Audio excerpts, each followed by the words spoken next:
Welcome back, everyone. We are getting a Thanksgiving episode today with a good amount of mascot references, but I will talk about all of those in the discussion section of the video.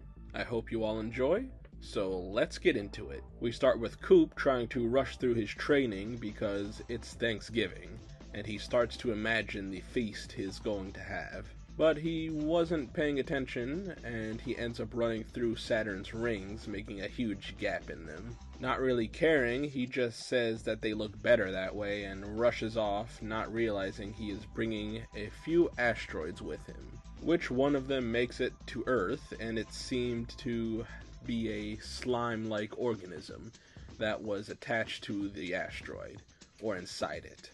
And it now wants to spread its spores and reproduce. Kiva likes the food that is traditionally prepared for Thanksgiving, but she asks Coop and Jamie what the holiday is for, and let's just say they have their own personal ideas of what it's for. We go back to the spore alien, which its name is Gynok, and it is trying to find a place to grow safely.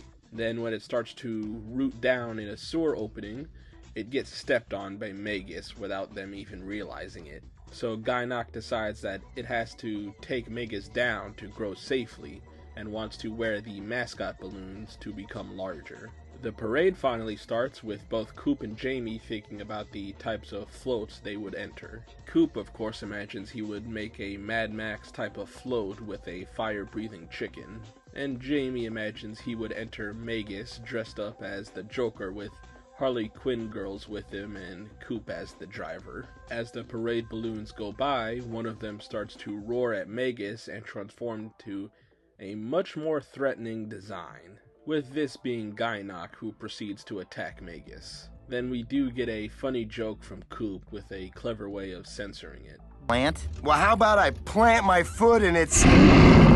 whatever the heck it is! But Coop is having a hard time beating it since it's so elastic. Coop eventually finds a weapon to freeze it and then shatter it, seemingly destroying it. And Coop, being Coop, ignores Kiva, saying she wants to analyze it. But it in fact did not die and proceeds to come back, taking the form of all the different parade balloons, and is now looking to destroy Magus again. And they honestly beat Magus pretty good. Then once they are satisfied, they begin to merge together, getting ready to spread itself across the whole planet and into space. So Coop, seeing that it wants heat, so it can grow more, overloads it on heat, making it explode and finally killing it for good. Finally finished with the battle, they make their way back home, with the ending credits showing that everyone actually loved the parade and thought it was the best one ever. Which I would agree with if I saw a giant robot beat up on the mascots on the Thanksgiving Day parade. Alright, before we get to the mascots, let's look at the voice for Gynok.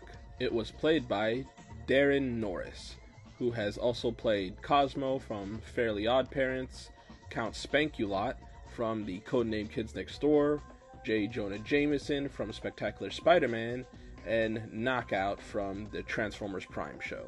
And there is not much to talk about with Gynok since it's more of a plot device than anything else. It was cool in how it transformed the balloons, but that's really it. Now let's move on to the mascot parodies we see in the balloon floats. The Aardvark is obviously a play on Sonic the Hedgehog. Then we had a Mario and Luigi parody, but with different colors. There was an orange and a banana that looked exactly like the two main characters in VeggieTales. There was a cowboy duck that I remembered looked very similar to Donald Duck in the same getup. And finally, there was a what looks like a ferret or something that looked a little like Sly Cooper, but it may just be me. I do have a major negative thing to say about a scene in the episode, and it is the weed whacker scene because it went on for way too long and it felt like they were padding out the episode with that scene, with the spattering effect not looking really that good either. And at the end of the scene, it didn't even matter because it just healed from it. I also have a distinct memory as a kid that for some reason this scene made me nauseous, and have a headache, so that also soured me on this scene. But overall, the episode was good and I did enjoy it, except for that one scene. I hope you guys enjoyed it too, and if you did, go check out my playlist for the series. Make sure to like the video if you haven't yet, and subscribe to keep up to date when I upload again. With all this done, I will see you guys later. Bye guys.